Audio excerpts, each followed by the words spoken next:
तो सारी photos upload हो गई हैं, फोन नंबर और वेबसाइट का एड्रेस भी। जल्दी। हेलो हेलो, आपको कौन सी साड़ी अच्छी लगी? हमें साड़ी कल चाहिए। आप इतनी अच्छी हो, साड़ी कल भेज दो ना। भेज दूंगी। आप परी जितनी क्यूट हो, मैं आपको परी बुलाऊंगी। स्टार प्लस का मोस्ट पॉपुलर ड्रामा ये रिश्ता क्या कहलाता है के आने वाले एपिसोड होने वाले हैं और भी ज़्यादा धमाकेदार। जी हाँ दोस्तों, आने वाले एपिसोड में आप लोग देखने वाले हैं कि अबीरा दादी सा और विद्या से मिलकर एक वेबसाइट बनाती है, उस पर खूबसूरत साड़ियों की पिक्चर लगाती है, फ़ोन नंबर भी लगाती है। वो मायरा के लिए करती है, यानी पुकी के लिए करती है कि वो हमारे जैसे राब्ते में आ जाए।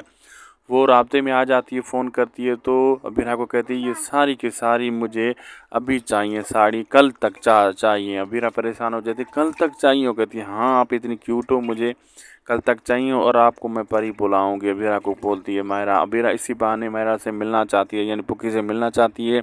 अब देखेंगे अरमान रोक पाता है अबीरा को उससे मिलने से या नहीं।